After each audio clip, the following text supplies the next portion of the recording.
17. You know what I mean. And the way she looked was way beyond compare. So how could I dance with another? Oh, and I saw her standing there. Yeah, yeah.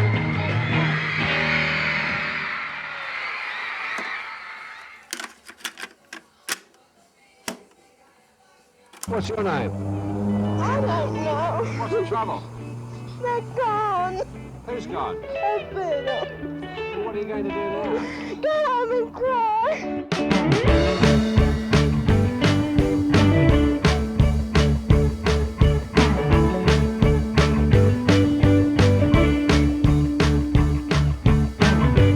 It wasn't George Martin's bag. He wasn't interested in rock or guitar groups. George's bag was like the Goons, comedy records and stuff like that. So it was Ron Richards that turned up and was left to Ron and myself to produce Love Me Do. And it was 2 or 3 weeks later, I think, when they came in again. But before that, Ron had reported back to George Martin, saying that he thought Pete Best had got to go, that he thought his drumming wasn't good enough. I didn't agree, as I said, because it wasn't how he was playing, it was what he was playing.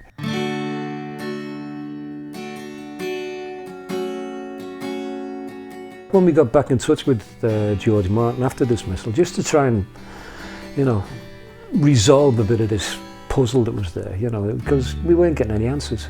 Drumming wasn't good enough, been with the band 2 years, and there was all these adverse things getting said. So it was like, let's go to the horse's mouth. And the horse's mouth being George Martin. Brian wouldn't say anything. He was quite tight-lipped about it. Just in as much as the boys want you out, and he stood by that. Right? We phoned George Martin, and George Martin explained to us, Mother Mona actually, he basically turned around and said, it could have been misconstrued. Right? He said, what I meant was to find we can use a session drummer in studio. He said, I realise, the charisma of Pete within the band, as regards the lineup, the quality he brings to the band as regards that. What happens in studio and what happens on stage is totally, different, right? Whether that got misconstrued, whether it was because of forces beyond my control, it was like, okay, let's utilise that excuse to get rid of Pete. We can turn around and say, they want to use a session drummer. And of course, the same thing happened to Ringo.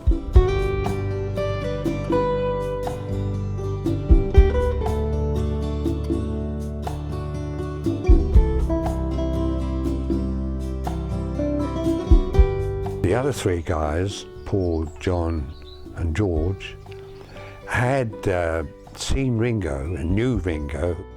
Ringo came into the group, so then we started doing Love Me Do again. This time with George Martin. I think Ron was in there as well at the same time. It was a double production job. And again, Ringo's drumming did not impress. And I was dying to say, it's not how they're playing, it's what they're playing. But I thought, well, I better keep out of it, keep stum. And the next thing happened was that Ringo was taken off and a session drummer was brought in, a session drummer called Andy White, who I knew very well. I knew all the session guys. And he came in, and Andy had listened to their head arrangement, and he started playing almost exactly how I thought it should be played, funnily enough. And I thought, that's how it should be done. And of course, that's how the master was achieved, with Andy White playing drums for Love Me Do.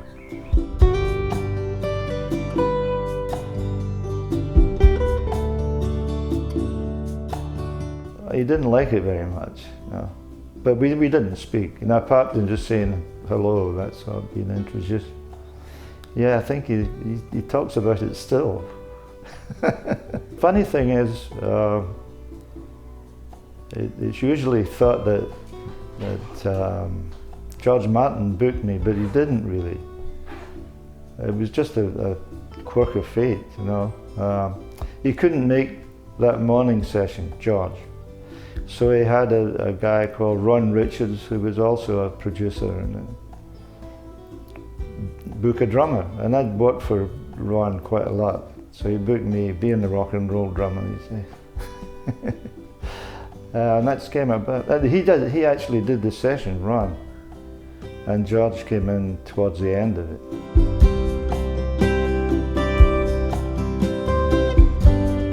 I didn't even know who I was going to play with. He just said, can you be at Abbey Road at 10 o'clock in the morning? Okay, bring your drums. Of course, Andy sat in for P.S. I Love You and Love Me Do. And, you know, Please Please Me, a couple of takes on that and that. Until eventually, you know, the Beatles, somewhere in their, you know, recording history, turned around and said, enough's enough, you know, Ringo's staying on the sessions. And away you go. So, you know, whether the same thing would have happened to me or not, it's hearsay now, isn't it? It varies from what people say about takes. You know? We didn't do as many takes as sometimes they say, you know. It was quite good, and we got on with this stuff. We did Please Please Me, you know. Sorry, Love Me Do, and P.S. I Love You. And we did a take of Please Please Me, which I think was released on the album, the first album. Although Ringo played on the single, which was the big hit of Please Please Me. I mean, you can tell Andy White's version and Ringo's version of Love Me Do. Ringo's a little bit heavier. My version was totally different. And I think the unfair thing about people who sort of listen to my version and sort of compare it with Andy's version and Ringo's version is that mine wasn't a finished version, right? That was dropped in a couple of tracks. And that was just dropped for the edification of letting George Martin and the sound engineers know what the song was about, okay? And, you know, to let them think about it. And of course, the next time they came back, you know, they'd have a better idea as regards what the arrangement was. So, you know, when you listen to it, I listen to it, and it's like, well, yeah, it's not a finished recording. You know, it's like a glorified demo. You know, that's one way of looking at it. What are your favourite Beatles tracks? Love Me Do, Please Please Me.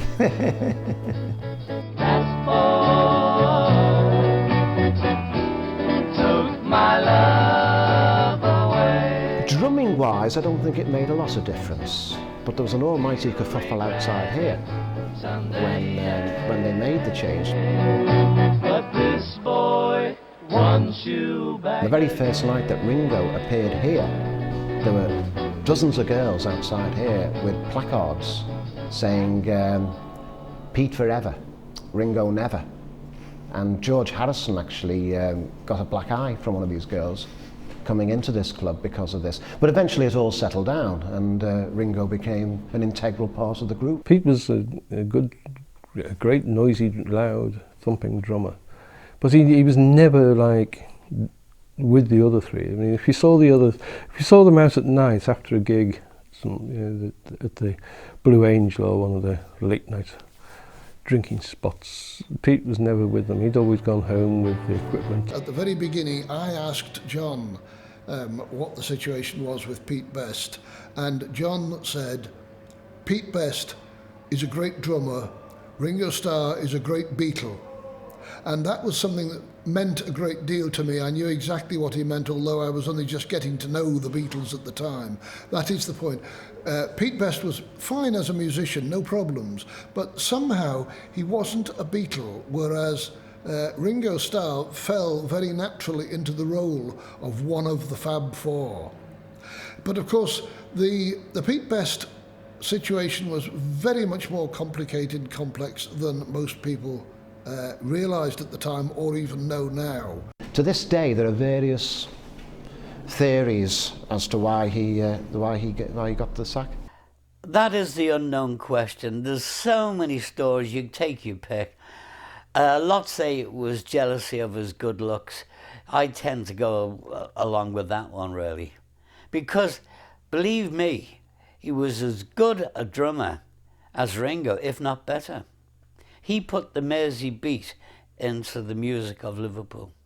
That was Pete Best.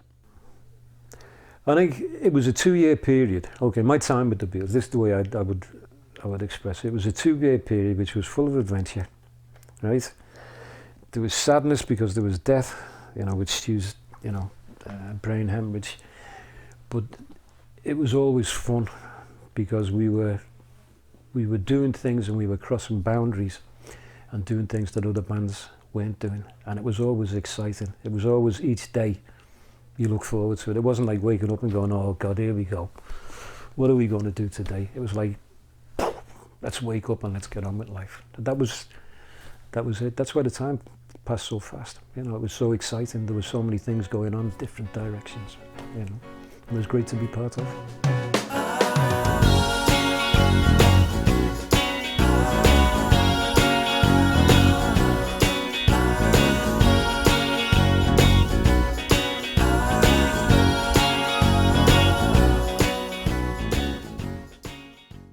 I heard it. I remember hearing it, going to watch a football match at Liverpool one my way, and in those days there was no local radio. There was usually to be Radio Luxembourg or something, and I always used to carry a transistor to get the football results.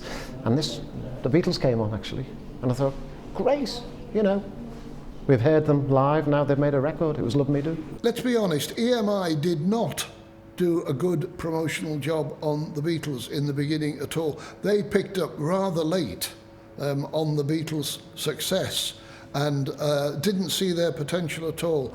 I mean, I have it on first-hand authority from somebody who was in the actual meeting that at a meeting of all these sort of promotional people and everything, EMI tended to have this each week before each week's releases were discussed, and it was decided what kind of priority they would have for promotion purposes.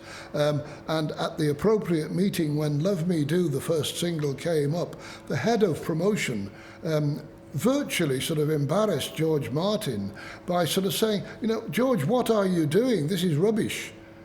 You're never going to get anywhere with this. So knowing that, it wasn't very surprising to find out that EMI had downgraded. I mean, they had different levels of promotional activity, as it were, and the Beatles were at the very bottom of that week's pile to get perhaps one sponsored play on Radio Luxembourg or whatever it was, and no more.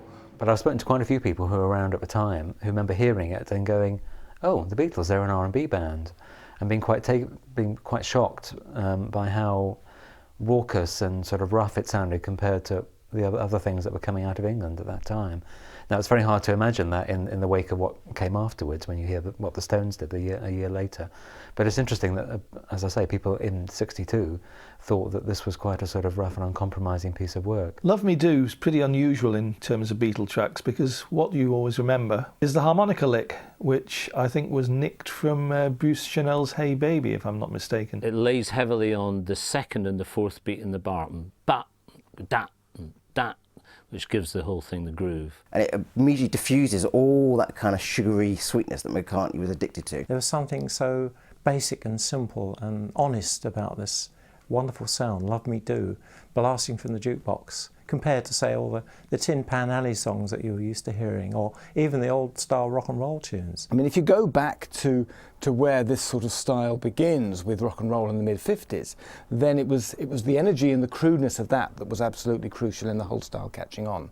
But by 1962, we'd lost that. So in a sense, there was a rediscovery of that sort of crudeness. And what John did on that song, and on many songs over the career of the Beatles, is he would take the low harmony, and that was really something that isn't done very often then or even now. But that intrigued me, and it made the song have a very warm, different tonal sound to it than you normally hear in a pop song. With a verse, you'd normally expect a length of, well, a regular length of something like 8, 12 or 16 bars. What we get here is 10. There's a phrase which they begin with, which is repeated twice. Now that's not unusual, but then is repeated a third time. Now that is unusual. And then we go into the end of the verse. Well, Love Me Do, the very first single, that was very influenced by Hey Baby, the Bruce Chanel hit. particularly the harmonica passages by Delbert McClintock. And in fact, the Beatles appeared with Bruce Chanel at the Tower Ballroom in New Brighton.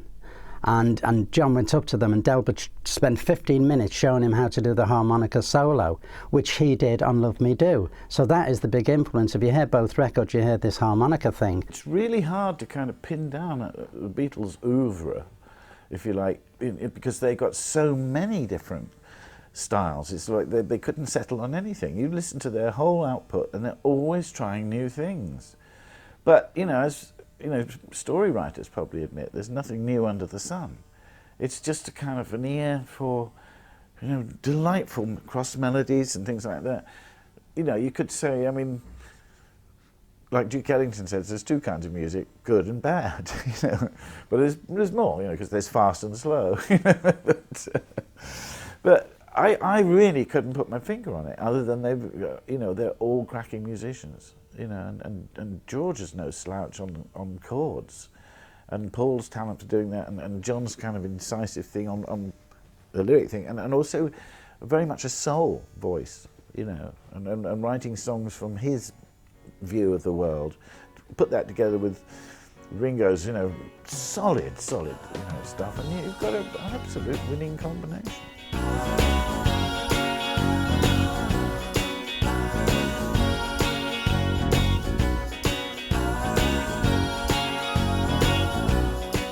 I first met the Beatles rather belatedly, actually, at a time when Brian Epstein had asked me to be their PR. He said, leave Decca, join me at NEMS Enterprises, open the new London office, in fact, for me, and let's go from there. I'm going to have a lot of other artists as well, and I think he named Jerry and the Pacemakers and named Cilla Black, and said all these artists will be coming along soon. I'll need to open a press office in London for them. Will you come and head that up?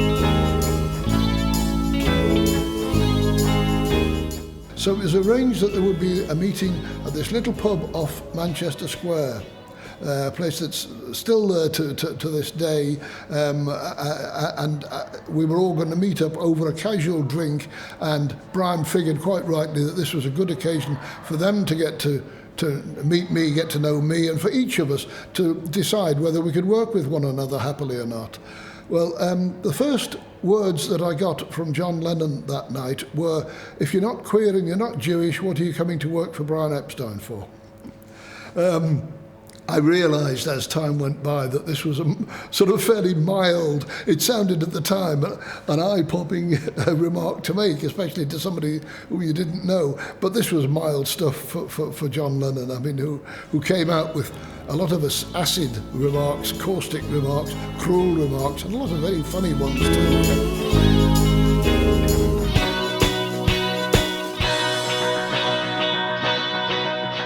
Throughout that evening at this pub, the role of host for the evening was immediately assumed and played very, very well by Paul McCartney. And my first lingering memory of him is how he went round us all, round the rest of the group, round myself and my wife and indeed Brian Epstein, the roadies and everybody, and asked them what they wanted to drink. And then said, right, it's doubles all round, eh, lads? And off he went to the bar and he ordered up all these drinks. And when the guy behind the bar eventually gave him the price of £2.14 and threepence or whatever it was, only then did Paul go, Brian! So although the genial host Paul McCartney had been seen to host the occasion and buy a round in, it was Brian Epstein who actually paid for it, picked up the tab.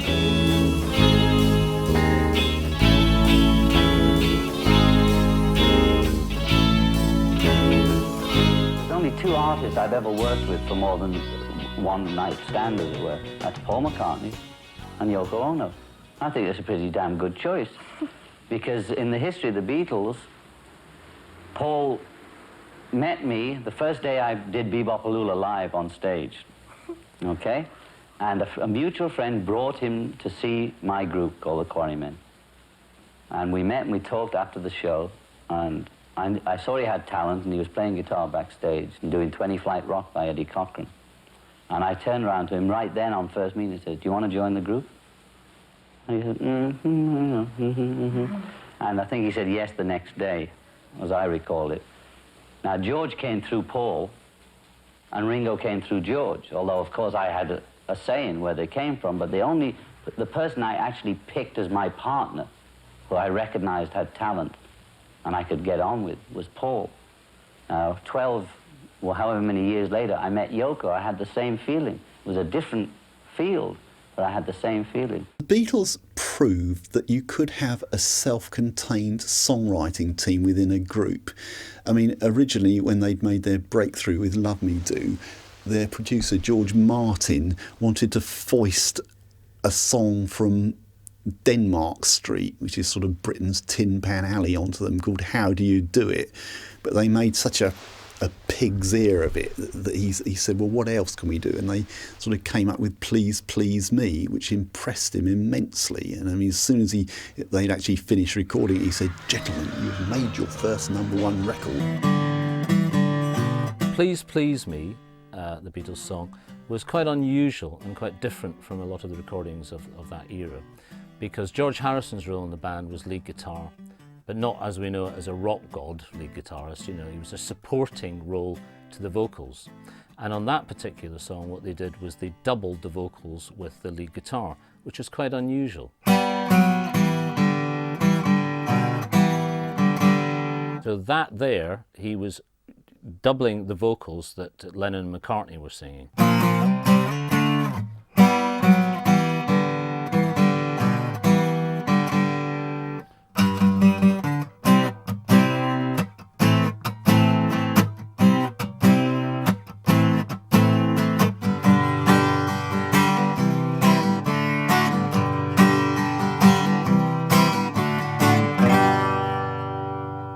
Please Please Me, the second Beatles single, the first #1. It's the first real Lennon-McCartney song that's got that sort of indefinable something that is magic. They were thinking of it as more of a Roy Orbison type of a ballady type song.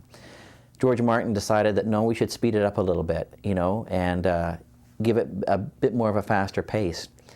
And I think that was the success of that song, is the fact that you know, Martin could see something more in that song than when the Beatles first brought it to him. It's a very overtly sexual invitation from Lennon.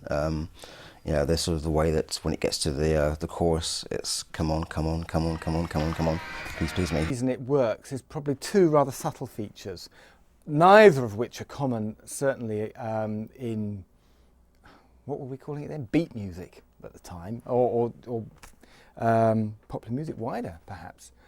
One is the sort of refrain at the end of the verse, where you have what we would call contrary motion between the voice and the bass. In other words, they work against each other. Frequently, with a lot of unschooled musicians, melody and bass often tends to work in parallel. So when one goes up and down, the bass goes in the same direction. And it's normally regarded as an indication of schooling or of expertise, actually, to make them work in the opposite direction. You get that feeling of warmth and contentment coming from it, and also I think this is part of the Beatles' secret, really, is that they seem to be singing directly to you.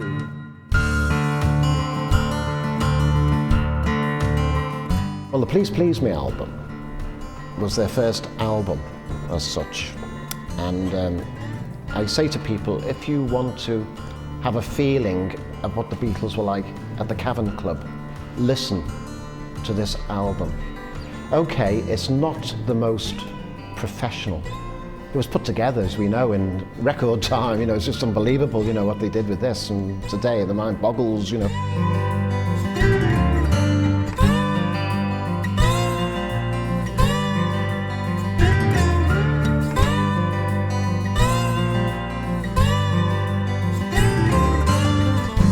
There's 3 sessions, 10 to 1, 2 to 5, 7 till 10. in one day, 13 tracks. We used to treat the records as newspapers. You finished recording them on the Friday and they were in the shops the following Friday.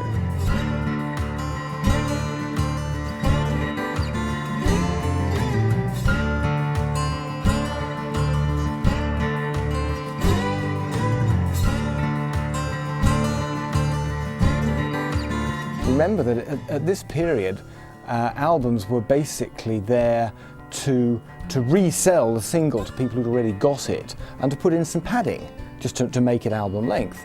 And something like Please Please Me begins to feel as if it belongs, all those tracks belong together. 10 of the tracks were done in one day, one 15-hour day. I mean, to stereo, it's like amazing that, you know, that they arrived at such quality. And the Beatles, they did it all live, and they were just so young and really inexperienced, and they just fell right into it. They were made to do what they did. In 1963, nobody particularly cared about albums. It was a very small market, mostly aimed at adults who could afford these very expensive records. I mean, as far as kids were concerned, they used to have to save up to buy a single, never mind an album. So really it was just a way for the record company to make a bit of extra money, and for the performers as well. So there was no great thought that went into it whatsoever. It really was just a question of getting as many songs onto tape as quickly as possible and getting another record into the shops to capitalise on the success of the single. So in that context, it's not a bad record. I mean, you consider it was all pretty much made in one day. But it sounds very amateurish, I think, compared to what was soon to follow.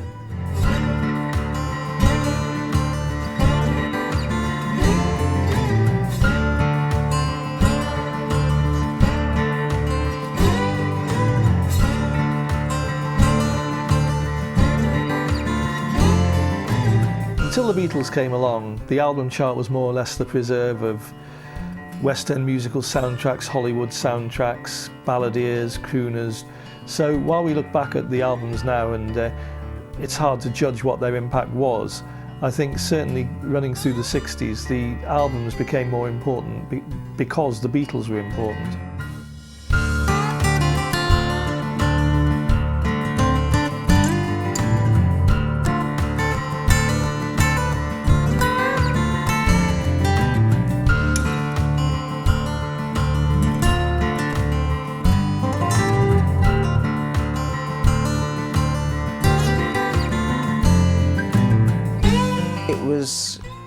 A really wise choice by George Martin and EMI to not to put the sort of onus on the Beatles to come up with a whole album's worth of material, because I don't think they would have come up with as good an album. It was intended to present the Beatles, being it was their first album, as a kind of a live feel as to what they were doing in their live shows. It doesn't matter whether the song is an original that they've written at the instruments, or whether it's one that they simply like the vocal of, or they like the harmonic pattern of.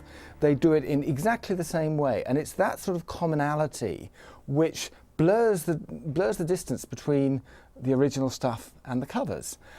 So you come to something like Twist and Shout, and because you're used to the way that the Beatles approach it, if you didn't know the Isley Brothers original, it's a Beatles track. The last track was going to be Twist and Shout, which John Lennon was going to sing.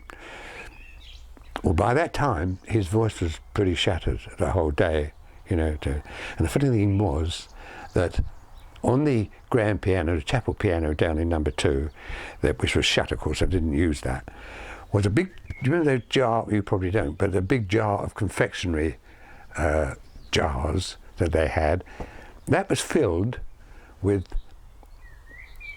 hacks, the throat sweets, that was full with that. But funnily enough, by the side of it was 2 cartons of Peter Stuyvesant cigarettes, which of course they did smoke as well, quite a few during the day. So I don't know what was, you know, whether the hacks were there to cancel out the result of smoking or the result of singing so much during the day. Anyway, we came to do Twist and Shout, and you know, he could barely talk properly, and so I thought, well, I've got to get this in one take, so I better not, you know, mess things up. So anyway, we did. We got it in one take, because I don't think he could have done take two. And in my opinion, it's one of John Lennon's finest vocals of the actual record, done with a terrible sore throat. He had a cold. They'd already recorded something like 10 or 12 songs that day. He had one last vocal left in him, and that was it. On stage, it was the great rabble-rouser. It was an enormous climax in lots of ways. I think for the audience, it was the one that got the girls really, really excited. The Beatles jerked around on stage as they performed it in a very convulsive kind of manner, and it brought all sorts of illicit longings to the loins of their fans, I think.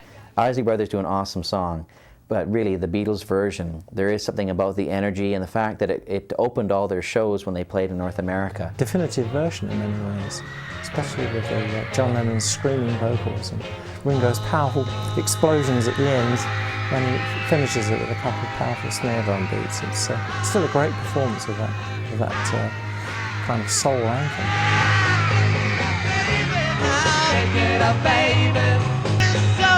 Ringo has said about himself that he can't play a drum solo to save his life. But what he is, though, he's a great timekeeper. And if you listen to some of the outtakes that have been released through the years where there's breakdowns, it's never Ringo's fault. What you needed was a solid backbeat. He could certainly do that, a rock and roll feel, and also a kind of quirkiness to his playing. So you get all these unexpected little drum fills. I've heard it said that Ringo is a left-handed person playing right-handed drums, and if that's actually true, I'm not a drummer myself, but if it's actually true, it could explain why he had his own little vocabulary on the drums, why he'd do certain patterns. I don't think anybody took Ringo Starr seriously in the 60s, except other musicians. Other drummers would always say, Ringo's great, he's the best at just keeping a beat. He was the least flashy drummer in rock music. He was very embarrassed about ever having to do solos. He didn't like that idea. He thought the whole point of the drummer was to be at the heartbeat of the band. Everybody adored Ringo. Fans, mothers, grandparents, children. Ringo encompassed across the board. Paul might have been one section's favourite, George might have been the other section's, John might have been, but everybody loved Ringo. It wasn't like... Ringo wasn't anybody's, probably not anybody's favourite, but everybody adored him. Everyone had a favourite, but they all loved Ringo. Because he was just Ringo. Okay, well, Lennon and McCartney came up with the lyrics and the melodies and the harmonies by and large. But they wouldn't be the songs we know were it not for the drum track that you've actually got there. So his contribution as a performer is put on one side as a performer's contribution. A journalist asks John Lennon, is Ringo the best drummer in the world? And John Lennon looks at him and says, mate, Ringo isn't even the best drummer in the Beatles, because Paul McCartney used to play drums quite well, and McCartney was always on Ringo's sort of ass about about styles of playing, which really hurt Ringo and sort of made him kind of feel vulnerable. His position was, he felt was sort of vulnerable in the band throughout. If you put another drummer in the Beatles, would they be as good? No. Would they be the Beatles? No. Ringo is a Beatle. He's an important element of them becoming as successful as they became. And the Americans loved Ringo. I mean, he was the most popular Beatle. And they had like campaigns, Ringo for President. Most of the novelty songs that came out in '64 and '65 were about Ringo. One of them was that, you won't go far without a guitar unless you're Ringo Starr. That was a great title for a song.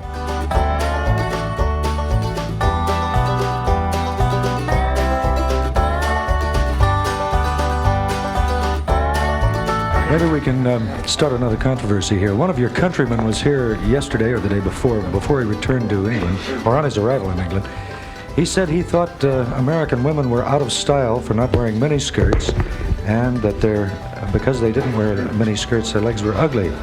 I'd like to ask you what you think about American women's legs. Well, if they don't wear mini skirts, how does he know the legs are ugly?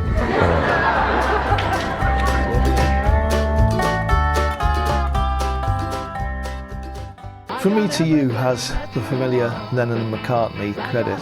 And in those days, Lennon and McCartney actually did write the songs together. They were on the road touring extensively, And so the half an hour here and 20 minutes in this hotel room and 3 hours before this show, John and Paul were sitting down and writing some of these songs that would cement the Beatles' musical sound. And most songs are 2 verses, then a chorus, and then a solo, and then it's repeated. But they go right into the chorus right off the bat, and then go into a verse. And it brings some excitement to the beginning of a tune where you kind of go, whoa, what's that? And it's got the trademark in the middle of it from the Beatles, you know, which they were well known for. And if you look at the construction of it, it's a very cleverly constructed little pop song. We've got a standard AABA 32-bar form, which is not a key element of rock and roll as they would have inherited it, but it comes from the sort of Tin Pan Alley tradition.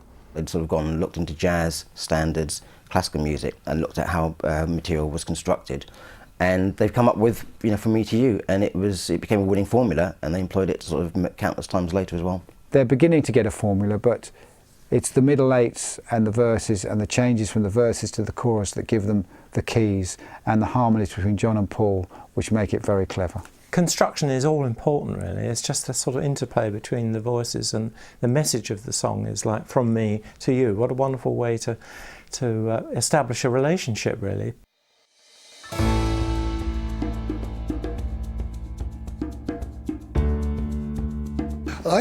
I'm credited with having invented this phrase, the Fab Four, and yes, it came about through me using a longer version of that, the Fabulous Foursome, in an early album sleeve note that I wrote for one of the Beatles records. And I was then writing a press release shortly afterwards and looking at this album sleeve, and I thought, oh yeah, I'll use that again, Fabulous Foursome. And then I thought, no, that sounds a bit pompous, a bit highfalutin. The Fab Four, that'll do. And you know, to my amazement, it caught on. The media used it. The media immediately used it as often as they were using the word Beatlemania, and both the things have lived on till this day. Everybody still today talks about the Fab Four.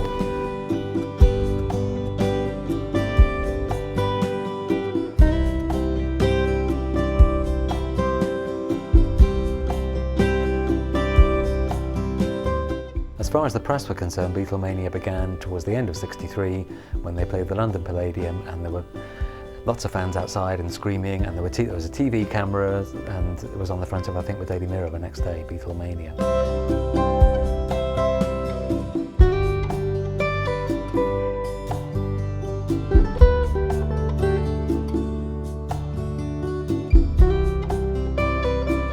The phrase Beatlemania was first coined in autumn of 1963 when the Beatles headlined a programme on ITV called Sunday Night at the London Palladium, which was the very pinnacle of orthodox British show business, you know, with its sort of dancing troupes and jugglers and its sort of beat the clock interlude, all that sort of thing.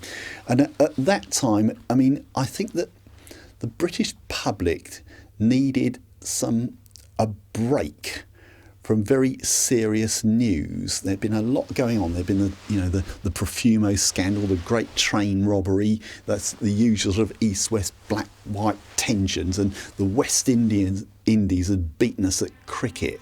And what we wanted was something a bit sort of jovial, you know, something a bit safe. And there it was.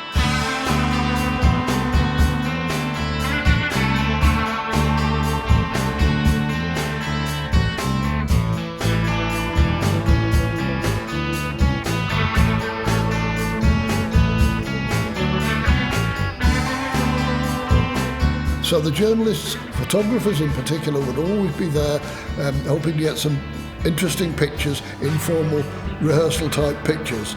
And that day they were there in force as usual and heard and saw this big crowd of kids outside the Palladium. Were taken as much by surprise as everybody else that this huge fan gathering had descended upon Argyle Street, and went out there and photographed the first scenes of Beatlemania.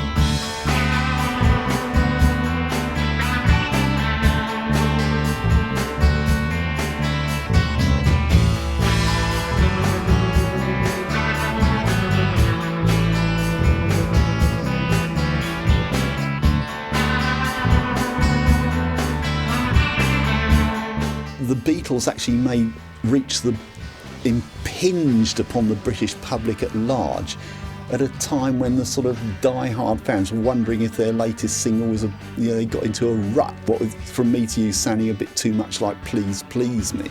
And then, they came up with this, She Loves You, yeah, yeah, yeah, and it was everywhere. Every time you turned on the radio, it was there. The milkman whistled it. Even the birds in the trees whistled it.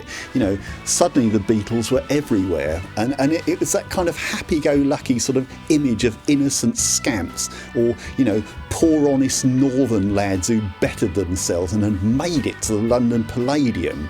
And as a result, on the 13th of October 1963, virtually the whole nation within sort of earshot of a television was glued to Sunday night at the London Palladium when it came on after the God slot, all the religious programmes that preceded it. And that was really, I think, what sold them to the nation.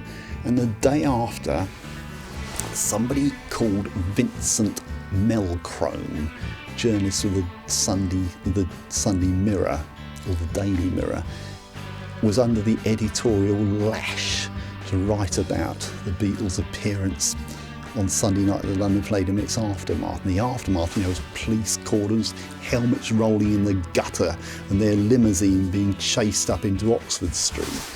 And he came up with the phrase Beatlemania, and it stuck.